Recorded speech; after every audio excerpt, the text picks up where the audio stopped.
कौन है? कौन है वहां? कौन है यहाँ पर? सामने क्यों नहीं आते?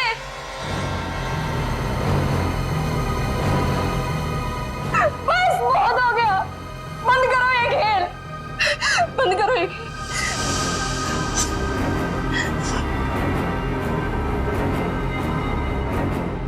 सो भी तो नहीं सकती, अगर सो गई शायद फिर कभी नींद से उठ ही ना पाऊं। जूही, श्रुति तुमसे कितनी बार कहा है कि दरवाजा खटखटा के अंदर आया करो। ओ हेलो मैडम, ये गर्ल्स हॉस्टल है, किसी ऑफिस की बॉस का केबिन नहीं है। तुम नहीं समझोगी। जूही, क्या हुआ तुम्हें? इतनी चिड़चिड़ी और उखड़ी उखड़ी क्यों लग रही हो? जो इंसान 4 दिन से सोया नहीं हो ना, उसका बर्ताव ऐसे ही होगा ना। सोती क्यों नहीं? मैंने कहा था ना तुमसे, वो सिर्फ और सिर्फ सपने हैं, उनका कोई मतलब नहीं है। श्रुति, सिर्फ सपना नहीं है वो, जो मेरे ऊपर बीत रही है वो तेरे पर बीत रही होती तब तुझे मेरी तकलीफ पता चलती। मैं तेरी तकलीफ समझ रही हूँ जूही, लेकिन तू मेरी बात नहीं समझ रही है। जैसा तू सोच रही है वैसा कुछ भी नहीं है। नहीं, चल अच्छा, अब थोड़ी देर आराम कर। चल श्रुति ने अब तो गहरी नींद में सो जा। मेरी बात मान जूही, सो जा थोड़ी देर। मैं नहीं सोऊंगी श्रुति। सो जा जूही, तुझे मुझ पे भरोसा है कि नहीं? है ना? तू अभी आराम से सो जा, मैं तेरे कमरे के बाहर ही हूँ। वो सपने फिर आएंगे श्रुति। नहीं आएंगे। Good night. साल भर पढ़ाई करते तो आज नौबत तो ना आती। मुझे बहुत डर लग रहा है यार, कुछ भी तो कंप्लीट नहीं हुआ है। मैं तो श्रुति से ना, श्रुति पता है मैं तुझे ही ढूंढ रही थी। मुझे तेरे नोट्स देना यार, वरना पता नहीं एग्जाम्स में क्या होगा। मुझे बहुत डर लग रहा है यार, मेरे भी नोट्स अधूरे हैं। अच्छा ऐसा करते हैं कि कल लाइब्रेरी जाके इकट्ठा नोट्स बना लेते हैं। तुम दोनों टेंशन क्यों ले रहे हो? अरे गर्ल्स, क्या हो रहा है? एग्जाम शुरू होने वाले हैं। चलो सब अपने अपने कमरे में जाओ और जाकर पढ़ाई करो, बहुत रात हो गई है। Yes madam.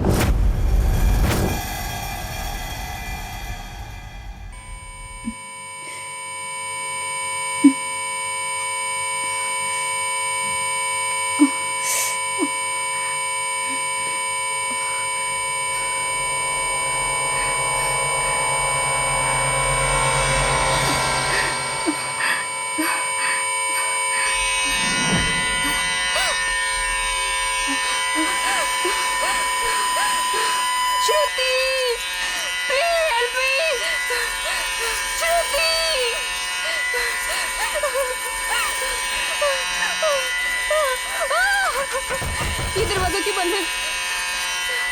श्रुति, ये लाइट क्यों नहीं जल रही है?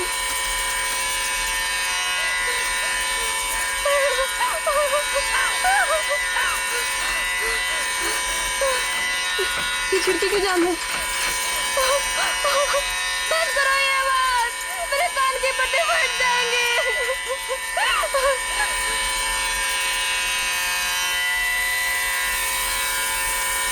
ये धुआं कहाँ से आ रहा है?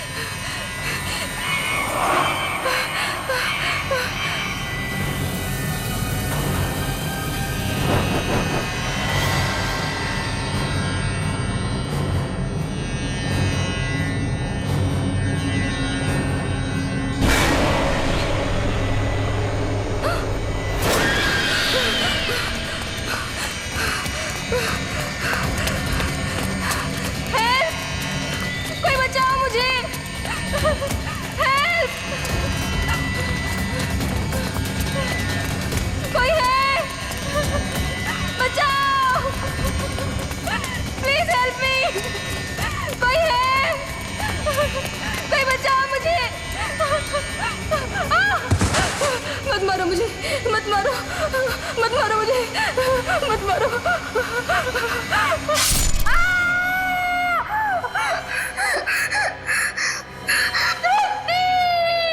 ओह नो, ये तो जूही की चीख है। लगता है उसने वही पुराना सपना देखा है।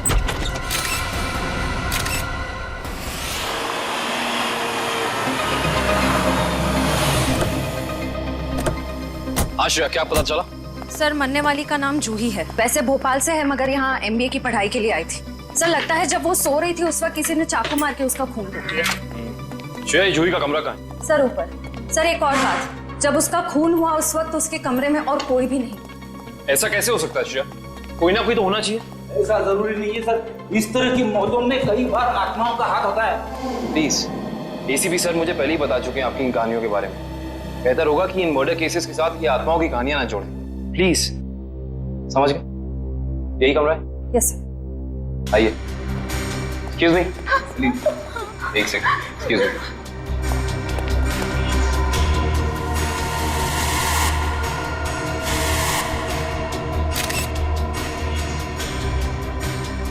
श्रेया, यहाँ पे चाकू का सिर्फ एक ही घाव है। लगता है खूनी ने इतनी जोर से वार किया कि एक ही बार में जूही की मौत हो गई। हाँ सर, हमला भी शायद जूही की नींद में ही हुआ। बेचारी को अपने आप को बचाने का मौका भी नहीं मिला होगा। एक्सक्यूज मी, यहाँ पे सबसे पहले जूही की मौत का पता किसको चला? सर, सबको एक साथ ही पता चला था। हम यहाँ कॉरिडोर में थे, अचानक से जूही के कमरे से चीखने की आवाज आई और अंदर आके देखा तो जूही की जान जा चुकी थी। उस समय कमरे में जूही के साथ और कौन था? सर, उस वक्त जूही के साथ कोई नहीं था। देखिए, आप लोग दोबारा याद करने की कोशिश कीजिए। हो सकता है कोई ऐसा जो उस वक्त भाग निकला हो। सर, भागने का तो सवाल ही नहीं उठता, क्योंकि डोर बाहर से बंद था और वो अंदर से। खूनी भागेगा भी तो कहाँ से भागेगा? एक मिनट, ये दरवाजा बाहर से बंद था, क्यों? सर, कई दिनों से जूही सो नहीं पा रही थी। अचानक नींद से जाग जाती थी और भागकर अपने कमरे से बाहर आ जाती थी। आज भी कुछ ऐसे ही हुआ। वो सो नहीं पा रही थी, मैंने उसको सुलाया और मैं बाहर आ गई और दरवाजा बाहर से बंद कर दिया। लेकिन इसे नींद क्यों नहीं आ रही थी? सर, कई दिनों से उसे डरावने सपने आ रहे थे। उसे ऐसा महसूस हो रहा था कि उसका सपनों में कोई खून करना चाह रहा है, उसकी कोई जान लेना चाह रहा है। हमें क्या पता था कि उसका सच में खून हो जाएगा। डरावने सपने? मैं कह रहा था ना, ये कोई आत्मा का ही चक्कर है।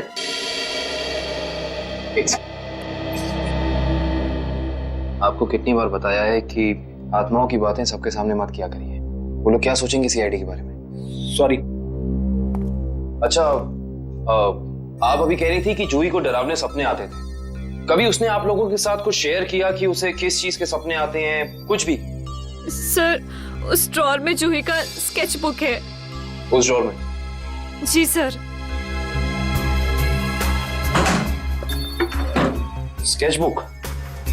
ये बुक? जी सर। ये चाकू? सर, ये वही चाकू है जिसे लेकर कोई उसका पीछा करता था सपनों में, उसे मारने के लिए।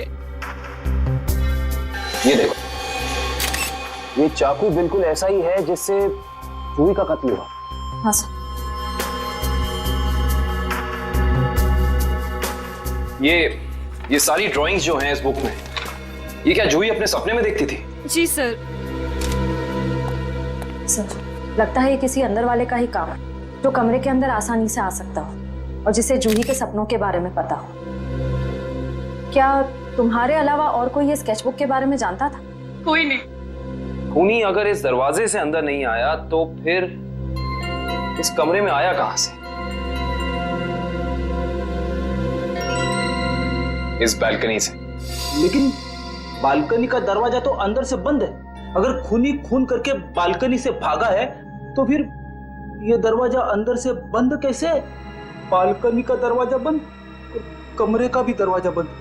कहीं जूही की आग? ये खूनी यहाँ आया कहां से, ये अभी पता चल जाएगा।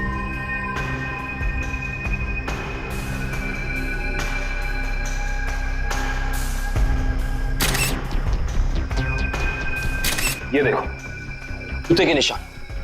हो ना हो खूनी इसी बालकनी से चढ़कर आया। लेकिन बालकनी का दरवाजा तो अंदर से बंद था, तो फिर खूनी यहाँ ऊपर चढ़ के कमरे के अंदर आया कैसे होगा? ये भी पता चल जाएगा फ्रेडी जी।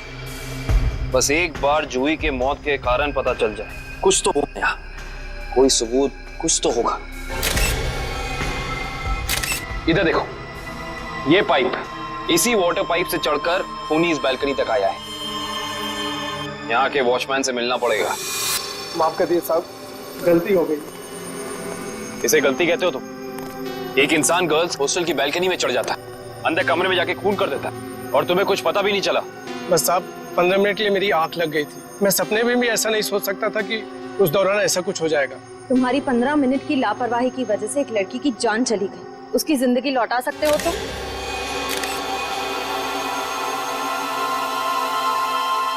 सर, ये जूता यहाँ झाड़ियों में पड़ा हुआ था। जूता यहाँ पे? हो ना हो, ये जूता उसी खूनी का है। सर, ये तो किसी आदमी का जूता लगता है। यानी बालकनी में जो इंसान चढ़ा था वो कोई आदमी था? सुनो, ये जूते को पहचानते हो? नहीं साहब। दोबारा याद करके बताओ, सही से याद करो। कोई इंसान यहाँ आया था जिसने ये लाल जूता पहना था? मैंने नहीं देखा, शायद अंजलि मैडम ने देखा हो, वो हमेशा रिसेप्शन पे बैठती है। ये अंजलि मैडम को बुलाओ, जाओ। जी सर। अगर ये जूता यहाँ है तो कुछ और भी जरूर होगा, ढूंढते हैं।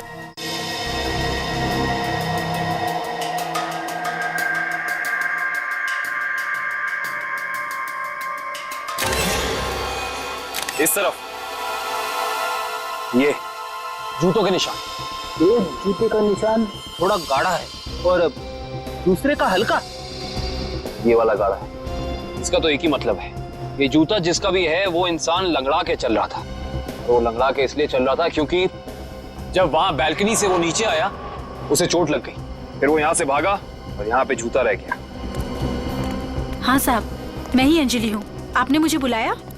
जी अंजलि जी, हमें आपसे कुछ सवाल पूछने थे। जी। अंजलि जी, आपने इस लाल जूते को देखा? मेरा कहने का मतलब है किसी इंसान को इसको पहनकर यहाँ आते हुए देखा, लंगड़ाते हुए? हाँ साहब, मैंने देखा था। मनीष लंगड़ाते हुए जा रहा था। मनीष? ये मनीष कौन है? जूही का दोस्त है। अंजलि जी, जब वो यहाँ आया, ये गर्ल्स हॉस्टल है राइट, आपने उसको रोका नहीं? मैंने उसे रोका पर वो रुका ही नहीं। और क्या? मनीष अक्सर जूही से मिलने हॉस्टल आया करता था, पर कुछ दिनों से उन दोनों के बीच में अनबन चल रही थी। किस बात को लेकर अनबन चल रही थी? मुझे उस बारे में कुछ पता नहीं। कोई बात नहीं, अब तो इस बारे में हम मनीष से ही पूछ लेंगे।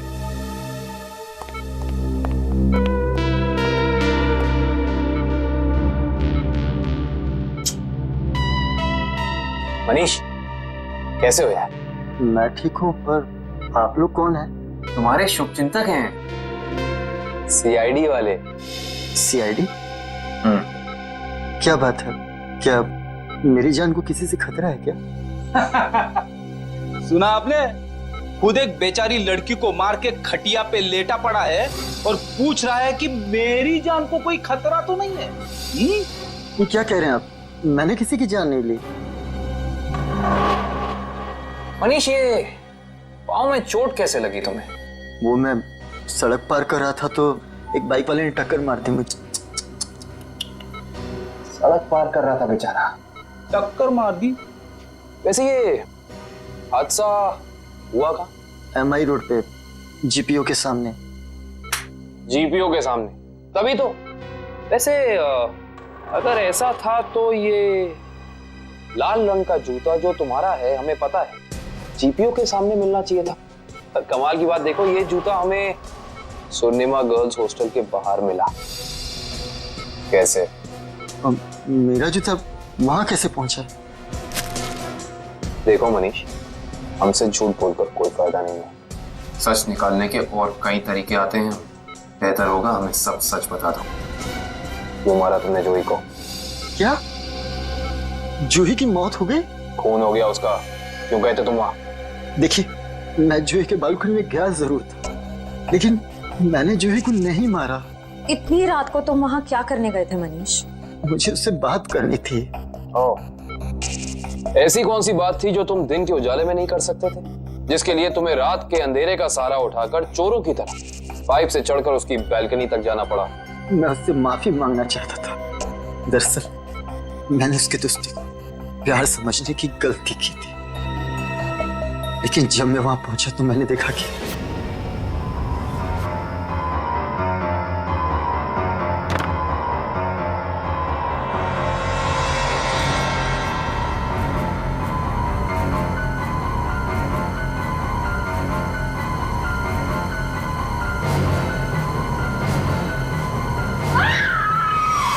शर्म आनी चाहिए तुम्हें मनीष। उसकी मदद करने की बजाय तुम वहां से भाग गए। यही है तुम्हारा प्यार? अगर किसी ने वहां मुझे देख लिया होता तो इल्जाम तो मुझे पर आता ना। देख तो तुम्हें लिया ही था। अंजलि जी ने तुम्हें रोकने की कोशिश भी की पर तुम रुके नहीं। ये सब छोड़ो, हमें ये बताओ कि जब तुम वहां थे तो उस वक्त कमरे में और कौन था? मैंने वहां किसी को नहीं देखा। हेलो, क्या एक और खून? कहां पे?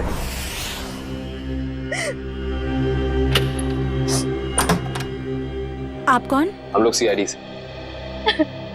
आइए।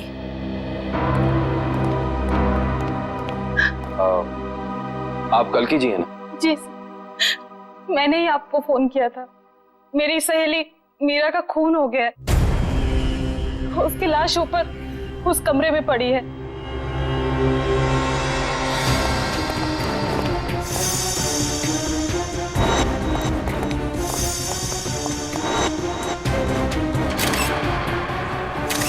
श्रेया, ये चाकू तो बिल्कुल वैसा ही लग रहा है जैसा जूही की मौत में यूज हुआ था।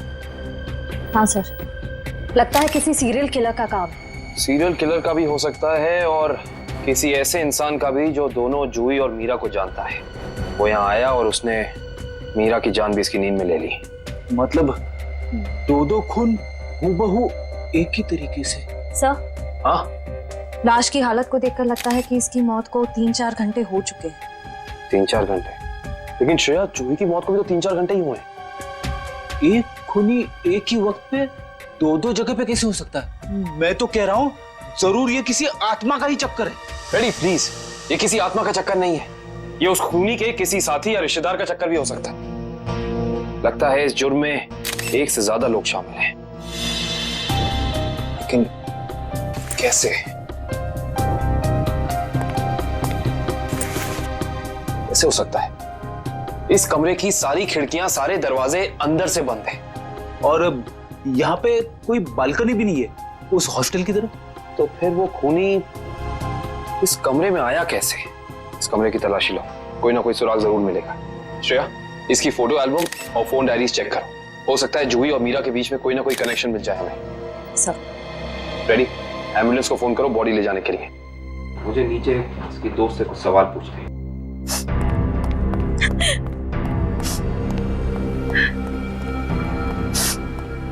कल्की जी। जी। आपको मीरा की मौत के बारे में कब पता चला? रात को मैं काफी देर से ऑफिस से लौटी तो मैं इस कॉरिडोर से गुजर रही थी कि तभी मुझे मीरा के चीखने की आवाज सुनाई दी। मैं दौड़ती हुई उसके दरवाजे तक आई। मीरा का दरवाजा खटखटाया पर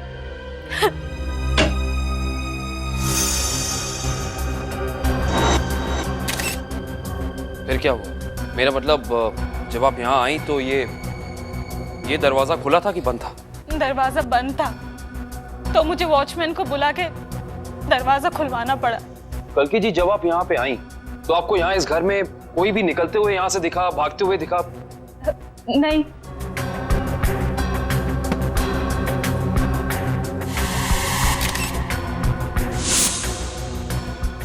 काल्की जी, आपकी दोस्त मीरा काम क्या करती? बैंक की एरिया मैनेजर थी वो, और 2 साल पहले उसका तबादला हमारे शहर में हुआ था। तबादला? हाँ श्रेया, क्या पता चला? सर, मरने वाली का नाम जूही है। वैसे भोपाल से है मगर यहाँ MBA की पढ़ाई के लिए आई थी। क्या ये तबादला भोपाल से यहाँ हुआ? जोधपुर से। पर क्यों सर? आपकी दोस्त मीरा किसी जूही नाम की लड़की को जानती थी? जहाँ तक मुझे पता है सर, इस नाम की तो उसकी कोई दोस्त नहीं थी। दोस्त नहीं तो कोई रिश्तेदार? क्योंकि कुछ घंटे पहले एक 21 साल की लड़की का बिल्कुल इसी तरीके से खून हुआ। उस लड़की का नाम जूही था और ये उसकी तस्वीर है। क्या आप जानती हैं इसे? नहीं। आप जानती?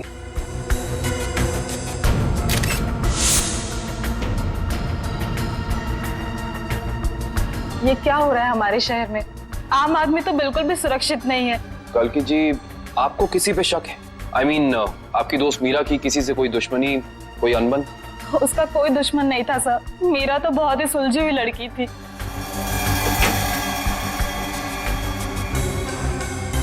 अच्छा, ये तस्वीर देखिए। इस आदमी का नाम मनीष है। क्या आप इसे जानती हैं? नहीं सर। सर, आशा, मैंने मीरा के सारी डायरीज, सारे एल्बम्स चेक किए। मीरा और जूही के बीच कोई कनेक्शन नहीं है। कोई संबंध नहीं है। कोई ना कोई संबंध तो जरूर है, वरना ये खूनी सिर्फ इन्हीं दोनों लड़कियों को निशाना क्यों बनाएगा? कुछ तो है जो हमें समझ नहीं आ रहा है। कल्कि जी, क्या कुछ दिनों से मीरा किसी बात को लेकर परेशान थी? हाँ सर, कुछ दिनों से उसे डरावने सपने आ रहे थे। डरावने सपने? मीरा को भी डरावने सपने आ रहे थे? हाँ सर, बस कहती रहती थी कि उसका कोई खून करना चाहता है।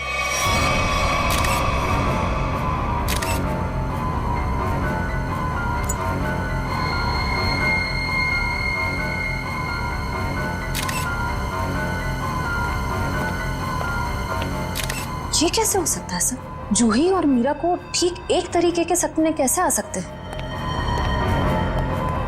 सर, खूनी के अंदर आने का रास्ता तो नहीं मिला है, लेकिन ये स्क्रू मिला है मीरा के बेड के नीचे से। एक काम करिए, वॉचमैन से पूछताछ कीजिए, देखिए क्या पता चलता है मीरा के बारे में। तब तक इस स्क्रू की गुत्थी को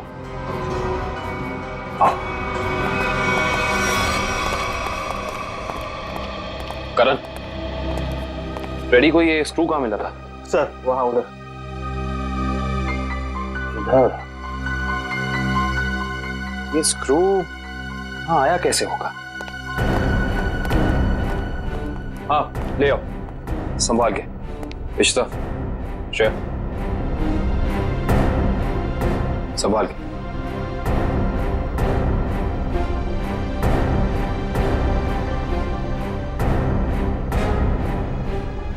इश्ता,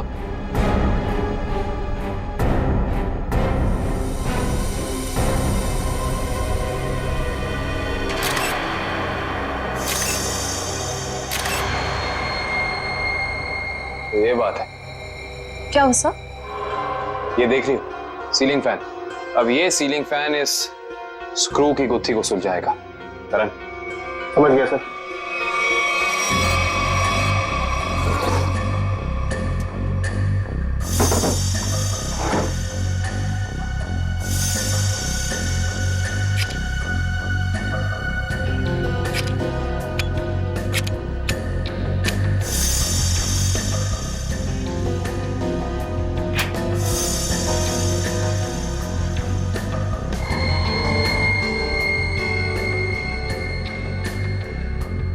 फैन को उल्टा करो।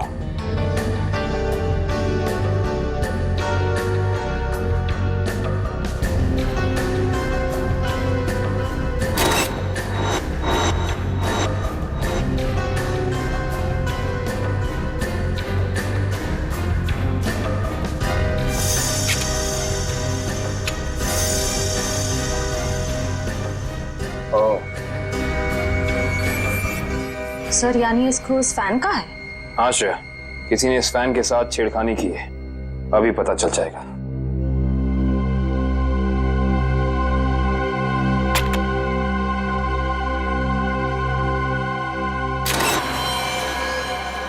ओह माय गॉड, तो ये बात है, मतलब चाकू इसके अंदर था। इसके अंदर से इस मैकेनिज्म के जरिए चाकू सीलिंग से नीचे गिरा मीरा के पेट में और उसकी मौत हो गई। अब समझ में आया, ये कारण है जिस वजह से खूनी इस कमरे में नहीं था। उसकी जरूरत ही नहीं थी, उसका काम तो ये सीलिंग फैन कर रहा था। इसका मतलब जूही के कमरे में भी बिल्कुल ऐसा ही सीलिंग फैन होगा जिसके अंदर सेम मैकेनिज्म फिट होगा। वहां भी चाकू सीलिंग से गिरा और जूही की मौत हो गई। सर हो सकता है खूनी ने रिमोट कंट्रोल के जरिए इस चाकू को कंट्रोल किया हो सकता है। और सवाल ये है श्रेया कि खूनी को कैसे पता चला कि सही वक्त रिमोट बटन दबाने का कौन सा था? हाँ सर, क्योंकि ना तो हमें मीरा के कमरे से कोई कैमरा मिला, ना ही जूही के कमरे से, जिससे ये पता चले कि खूनी दोनों लड़कियों पर नजर रख रहा था। वो भी पता चल जाएगा इस सीलिंग फैन के चाकू के मैकेनिज्म के जरिए। क्या ये मीरा और जूही, इन दोनों के बीच में कोई ना कोई संबंध तो जरूर है, कोई ना कोई संबंध तो जरूर है। मगर सर दूर दूर तक इन दोनों के बीच कोई संबंध नजर तो नहीं आ रहा। इन दोनों के उम्र में बहुत फर्क है, उनके रहन सहन, तौर तरीके, ये जूही का कॉलेज और मीरा के काम करने की जगह, आपस में कहीं भी कोई तालमेल नहीं है सर। सर हाँ सर, वो फैन और चाकू का मैकेनिज्म रेडी है। चलो देखते हैं।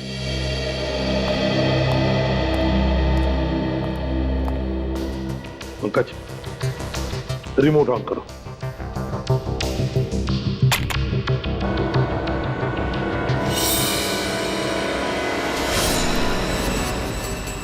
मतलब जैसे ही रिमोट का बटन दब गया, इस फैन के मैकेनिज्म के अंदर जो इंफ्रारेड लाइट थी वो ऑन हो गई, लॉक खुल गया और उसकी वजह से ट्रिगर ऑन हो गया। ट्रिगर ऑन होने से इसके अंदर जो छुपा के रखा था चाकू, वो सीधा नीचे गिर गया, सीधे उसके शरीर के अंदर जो फैन के नीचे सोया हुआ था।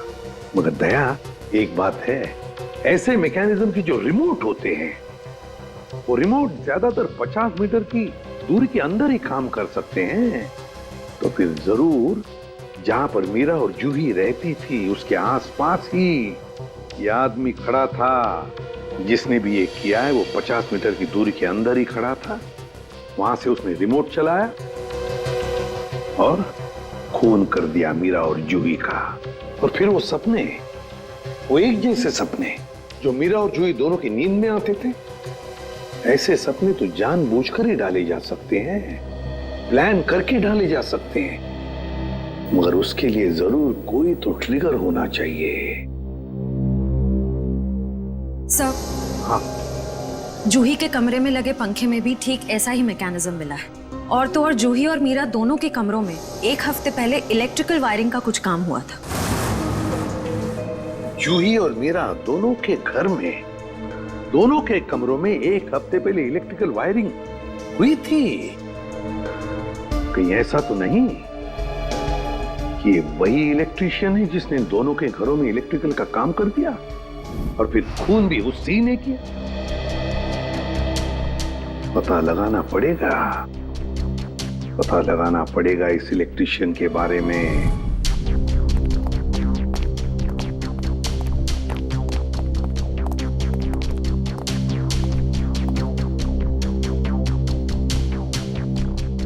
ना ही मीरा के मोबाइल पे कोई अलार्म था और ना ही जूही के मोबाइल पे। फिर दोनों को एक ही वक्त एक जैसे सपने कैसे आ सकते हैं? इसका मतलब सपने ट्रिगर करने वाला मैकेनिज्म यहीं कहीं है। सर, ये देखिए, इस पे अलार्म है, लेकिन सुबह 6 बजे का। 6 बजे का? पर मीरा की मौत तो 3 बजे हुई थी, तो सपने शुरू करने का ट्रिगर लगभग 1 या 1.5 के बीच का होना चाहिए। यह भी तो हो सकता है कि किसी ने मीरा को सम्मोहित कर दिया। ऐसा नहीं हो सकता फ्रेडी, क्योंकि अगर ऐसा होता तो मीरा के दिन भर का हाव भाव, चाल चलन सब प्रभावित होता। पर ऐसा नहीं हुआ। नहीं, कुछ है यहाँ जो हम अभी तक देख नहीं पा रहे। ढूंढो, यही है।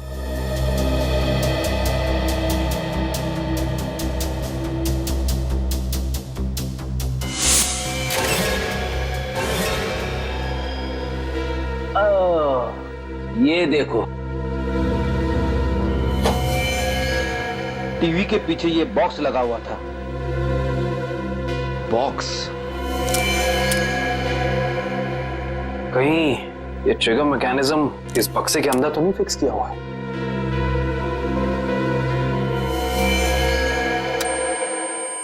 अरे अलार्म बंद करो, ये आवाज मेरे कान के पर्दे फाड़ डाली। सर, कौन सी आवाज? यहाँ कोई अलार्म नहीं बज रहा है। अरे इतने जोर से बज रहा है, सुनाई नहीं दे रहा है।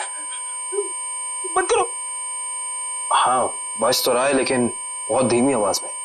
बंद करो, बंद करो। बंद हो गया। Thank you. इतना भद्दा अलार्म मैंने जिंदगी में नहीं सुना। सोने वाला उठेगा नहीं, हार्ट अटैक से सीधे ऊपर चला जाएगा। मगर सर, अलार्म की आवाज सिर्फ आपको कैसे सुनाई दी? हो सकता है श्रेया, क्योंकि ये लो फ्रीक्वेंसी अलार्म है। श्रेया, ये सिर्फ उन लोगों को सुनाई देता है जिनकी साउंड टॉलरेंस और सुनने की शक्ति इसकी ध्वनि से मेल खाती हो। यानी फ्रेडी सर की तरह जूही और मीरा भी इस अलार्म की आवाज को सुन सकती थी। वो ये बात नहीं जानता था। उसने इस ध्वनि का इस्तेमाल सिर्फ उनके दिमाग को कंडीशन करने के लिए किया, ट्यून करने के लिए, ताकि उन्हें वो डरावने सपने दिखा सके। लेकिन डरावने सपनों का कोई संबंध ही नहीं था इस मौत से। अगर वो चाहता तो बिना सपनों के भी मार सकता था उन्हें। मार सकता था, पर शायद वो ऐसा चाहता नहीं था। खूनी अपने शिकार के साथ खेलना चाहता था, तड़पाना चाहता था, फिर उनकी नींद में उन्हें एक गहरी मौत देना चाहता था। इंटरेस्टिंग। करण सर, कल की को बुला के लाइए। जी। को ये देखो। आइए। आइए। कल की जी। जी। इस आवाज को पहचानती हैं आप? ये आवाज मैंने यही सुनी है, मीरा के घर पे। कब? करीब 3-4 दिन पहले, जब वो अपने लैपटॉप पे काम कर रही थी तब।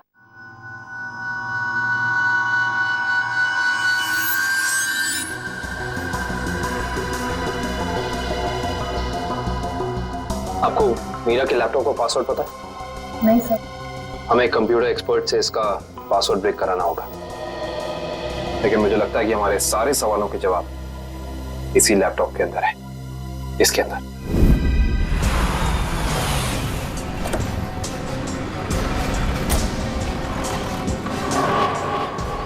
भाई साहब, हम लोग सीआईडी से। सीआईडी से? क्या हुआ साहब? हमें पता लगा है कि पिछले हफ्ते आपका एक इलेक्ट्रिशियन वायरिंग करने के लिए इस एड्रेस पे गया। हाँ साहब, गया तो था, पर हुआ क्या? इन दोनों जगहों पे एक एक खून हुए और हमें शक है कि ये खून आपके इलेक्ट्रिशियन ने किया है। मेरे इलेक्ट्रिशियन? हाँ, और वो भी पंखे में चाकू फिट करके। अरे बाप रे, पंखे में चाकू? जी हाँ, और आप ये बताइए कि इन दोनों जगहों पे आपका कौन सा इलेक्ट्रिशियन गया था? मंगेश गया था सर, पर आज वो आया नहीं है। इस मंगेश का एड्रेस तो है ना तुम्हारे पास? हाँ, मंगेश का एड्रेस लेके ना। सर, वो लैपटॉप का और ईमेल का पासवर्ड खुल गया। Very good job, thank you very much. काबिन, जरा लैपटॉप चेक करो। जी। देखो वो ऑडियो फाइल है क्या इसमें, जिससे सपने आते थे उसे?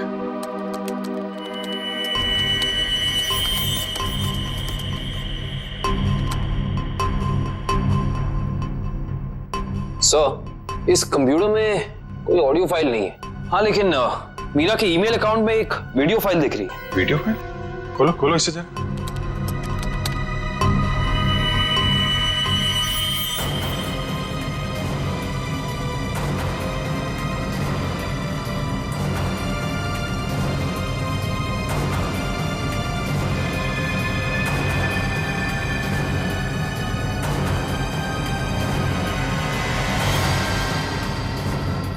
सर, ये सारे विजुअल तो मैंने जूही की स्केचबुक में देखे हैं। स्पेशली ये नाला, ये बोर्ड और मास्क पहना हुआ आदमी, तीनों। इसका मतलब खूनी ने जूही और मीरा दोनों को चेतावनी भेजी थी। उन लोगों को हमारे पास आना चाहिए था मदद मांगने।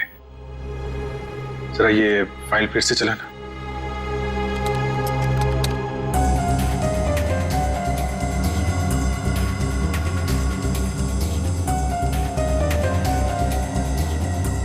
Pause pause pause. Banjara road, जो शहर के पश्चिमी हिस्से में है ना? Yes sir. मतलब जो कुछ हुआ है बंजारा रोड पे ही हुआ है। क्या? ठीक है, ओके। सर, उस इलेक्ट्रिशियन मंगेश का जो पता मिला था वो नकली है सर। कोई बात नहीं, स्केच बनवाओ उसका और अपने डेटाबेस में चेक करो। बंजारा रोड, वहां जाके देखना पड़ेगा। सब लोग बाहर ध्यान रखना।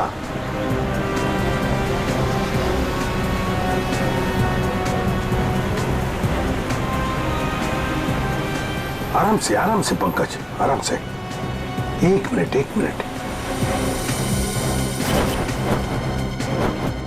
यह है ना एक सूखा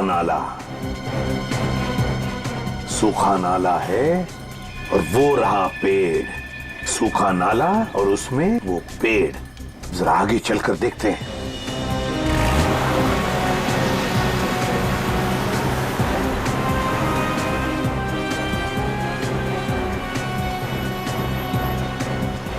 एक मिनट पंकज, एक मिनट।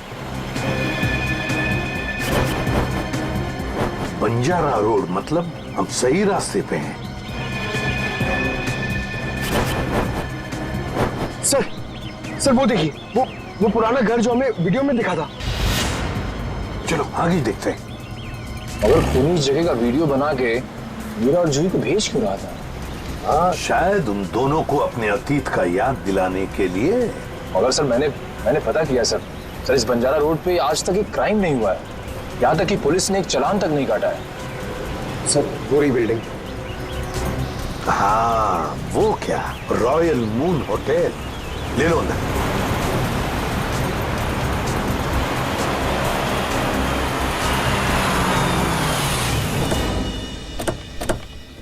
हाँ, इलेक्ट्रिशियन का स्केच मैच नहीं हो रहा है तो कोई बात नहीं, ठीक है। वेलकम सर, कहिए मैं आपकी क्या सहायता कर सकता हूँ? हम लोग सीआईडी से हैं। दरअसल एक केस के सिलसिले में कुछ पूछताछ करनी थी आपसे। सीआईडी? अब पूछिए, क्या पूछना चाहते हैं आप? वैसे जरा बताइए, कुछ दिन पहले क्या आपके होटल के बाहर कोई किसी तरह की वीडियो शूटिंग कर रहा था? शूटिंग? नहीं सर, हमारी होटल के बाहर शूटिंग या फोटोग्राफी की अनुमति नहीं है। ये दो फोटोग्राफ दो लड़कियों के, एक का नाम मीरा है, एक का नाम जूही है। क्या ये लड़कियां आपके यहाँ कभी ठहरी थी, कभी आई थी? सर, हमारे यहाँ रोज बहुत सारे कस्टमर आते हैं, ये बता पाना थोड़ा मुश्किल है। मैं समझ सकता हूँ, लेकिन हो सकता है आपके रिकॉर्ड में हो कुछ इनके बारे में। जरा देखिए। अलका, जरा रिकॉर्ड्स चेक करना। सर।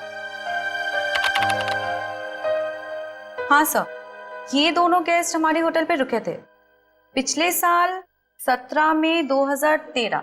17 मई 2013, मतलब एक साल पहले। तो क्या एक साथ आई थी या अलग अलग? नहीं, अलग अलग। सर, इन दोनों के पास शहर में रहने के लिए जगह है, एक घर में रहती है और एक हॉस्टल में रहती है, फिर ये दोनों यहाँ किस लिए आई थी? कोई तो वजह होगी ना पंकज, कोई तो वजह होगी। क्या आपका रिकॉर्ड देख सकता हूँ 17 मई 2013 का? Sure sir.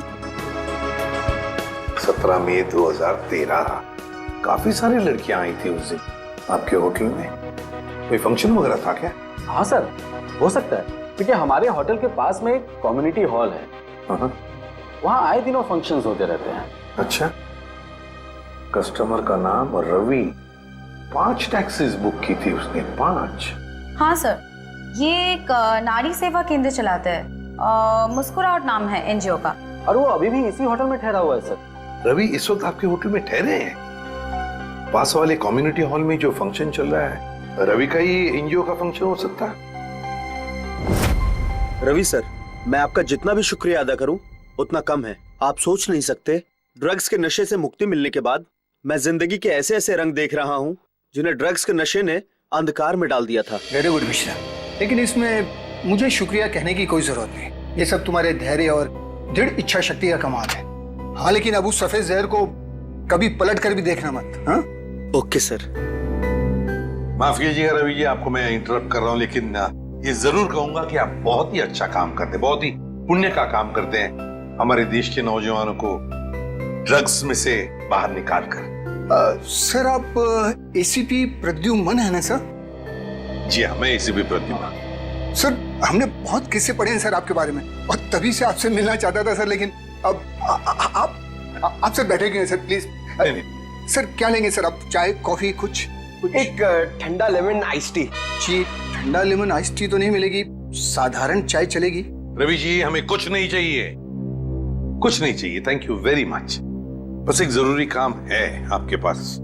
2 लड़कियों के बारे में हम कुछ इंफॉर्मेशन चाहते हैं। अब कौन सी 2 लड़कियां सर? ये जूही और ये मीरा, क्या आप बता सकते हैं कि पिछले साल ये दोनों आपके इस एनजीओ में आई थी?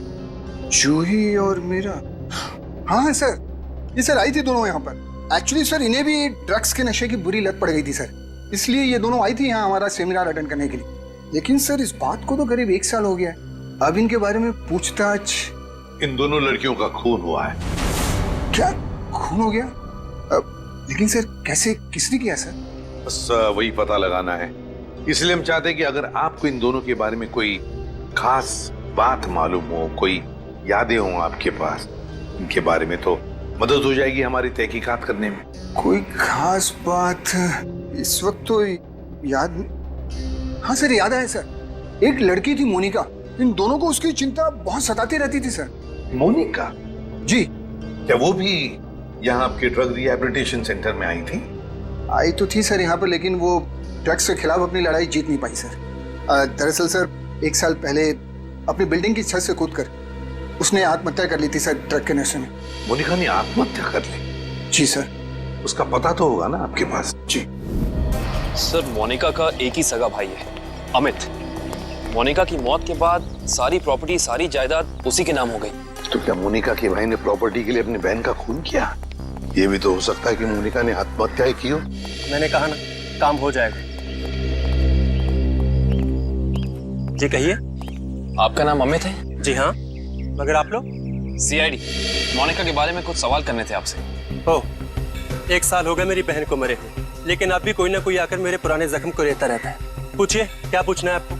देखिए अमित जी, हम आपका दुख समझ सकते हैं, मगर क्या करें, दो खून हुए, इसलिए आपकी बहन के बारे में कुछ सवाल करने आए हम लोग। दो खून? मगर किसके? जूही और मीरा का। ये दोनों आपकी बहन मोनिका के दोस्त थे ना? हाँ, बदकिस्मती से ये मेरी बहन के दोस्त। बदकिस्मती से? क्यों? वैसे तो मीरा और जूही तुम्हारी बहन की बहुत फिक्र करते थे। अगर सच में उन्हें मेरी बहन की फिक्र होती तो वो फिर से उसे ड्रग्स की खाई में ना धकेलते। क्या वो दोनों फिर से मोनिका को ड्रग्स की लत लगाना चाहते थे? हालांकि वो दोनों खुद ड्रग्स से छुटकारा पाना चाहते थे। मुझे नहीं पता कि वो आदत से छुटकारा पाने आए थे या दोबारा ड्रग एडिक्ट्स को बढ़ावा देने, लेकिन इस काम में एक और भी था उनके साथ। हाँ, विशाल। विशाल? ये विशाल कौन? विशाल जूही और मीरा को ड्रग्स देता था और ये बात मोनिका जान गई थी। लेकिन जब लोगों को पता चला कि मोनिका को उनका राज पता है तो उन्होंने उसे फंसाने के लिए उसके बैग में ड्रग्स डाल दी। वो पकड़ी गई, उसके ऊपर पुलिस केस भी हुआ। वो ये सदमा बर्दाश्त नहीं कर सकी और उसने आत्महत्या कर ली। सर, कोई तो है जो मोनिका की मौत का बदला ले रहा है। जूही और मीरा पहले ही मर चुकी हैं। अब अगला नंबर शायद विशाल का। अमित, कल रात तुम कहाँ थे? आप मुझ पे शक कर रहे हैं? क्या करें, शक करने की आदत जो है हमें। और फिर तुम तो अपनी बहन के सबसे करीबी हो ना। मुझसे ज्यादा करीबी तो उसका मंगेतर था, रणविजय। दोनों ने जन्मों जन्मों तक साथ रहने की कस्में खा रखी थी। रणविजय?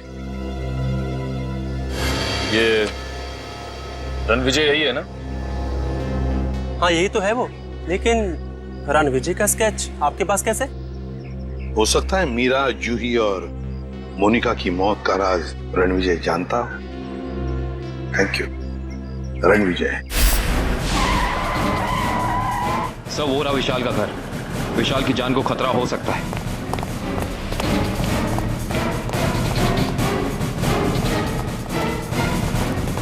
सर, लगता है रणविजय पहले ही पहुंच चुका है। विशाल, ठीक तो हो ना? सर, जान बचा के भागूं सर। रणविजय कहाँ है? सर,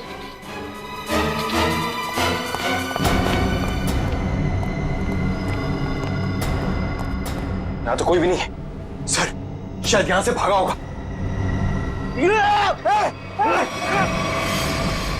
रणविजय! कोई मत हिलना सर, इसको मारूंगा नहीं तो। छोड़ दो उसे, छोड़ दो। देखिए, वैसे तो मुझे सीआईडी वालों से काफी लगाव है, पर अगर सीआईडी ने मेरे साथ कोई होशियारी की ना तो ये बात मुझे अच्छी नहीं लगेगी। चाकू नीचे फेंक दो। फेंक दो चाकू। डरो मत, कुछ नहीं करूंगा तुम्हारे इस मोटू ऑफिसर को। मोटू मत बोल, टाइटिंग कर रहा हूँ आजकल। देखो, मुझे अपना काम करने दो। बेवकूफी मत करो, नहीं बच पाओगे तुम। अरे बचना किसको है? एक बार मैं इस विशाल को मार दूं, भले मुझे फांसी हो जाए, फिर मुझे मंजूर है। देखो रणविजय, ये सब करने से क्या मोनिका वापस आएगी? भले ही वापस ना आए, लेकिन मेरे बदले की आंख तो पूरी होगी। इन तीनों ने रातों की नींद उड़ा दी थी मोनिका की, इसलिए मैं भी इनके साथ वही कर रहा हूं। इन्हें तड़पा तड़पा कर मारूंगा मैं। देखो रणविजय, मोनिका के साथ जो कुछ भी हुआ ठीक नहीं हुआ। इन तीनों की वजह से बेचारी को जेल जाना पड़ा, बदनामी हुई।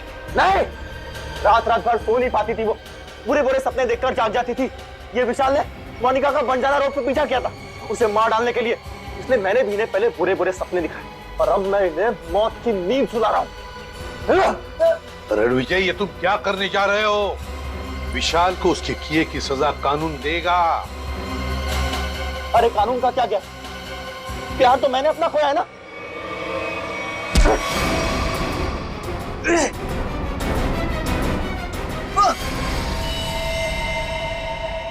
रणविजय, विशाल को तो उसके किए की सजा मिलेगी ही मिलेगी, मगर तुमने बदले की आग में दो खून किए, दो।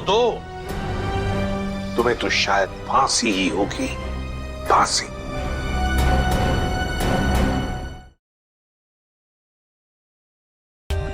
For more updates, subscribe to our channel, click the show links and enjoy watching the videos.